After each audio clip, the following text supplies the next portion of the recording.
Every project has one. You know what I'm talking about, that loud voice on the sidelines with all of the opinions and none of the ownership. But what happens when you start managing your project to please them instead of leading your team to deliver? That's the moment you step into the validation trap. And I've seen too many, or I should say, exceptional project managers, including myself, that lost their voice right there.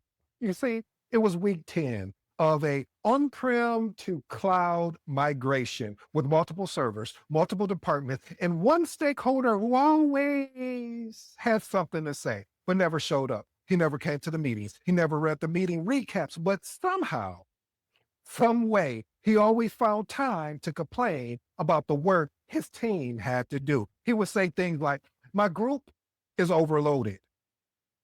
I don't understand why we're responsible for all of these configurations. But his team had already agreed to those exact deliverables during the planning session.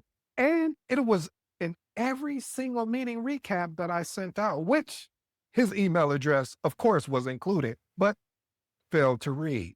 So instead of defending every decision, I tried something different. See, my mom would always tell me, son, you have to pick and choose your battle. You can't fight every battle. So what I did is I pulled his team aside and asked, are you letting your manager know that this migration work is something your department already committed to?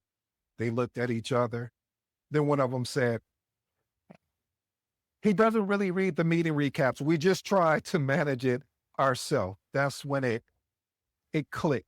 I was giving energy to someone who wasn't even in the game. Therefore, the next time he questioned the plan, I said calmly, of course, with a smile, I completely understand your concerns. This work aligns with what your team agreed upon in the scope. If priorities have changed, I'll need that direction documented. Silence. No back and forth. No argument. Just quiet. Oh, well, okay. We'll stick with the plan that you came up with.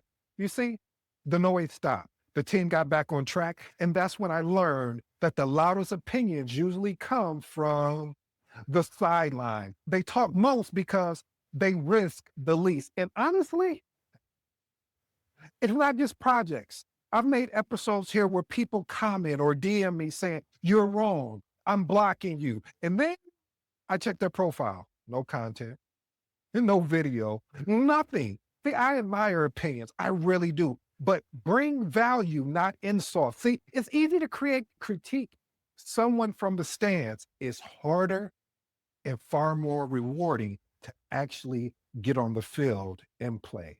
See, that experience reminds me that leadership isn't about being the loudest voice. It's about being the most intentional one. When you start filtering out noise, you realize most distractions don't come from bad people. No, it's not bad people out there doing that. They come from misplaced energy.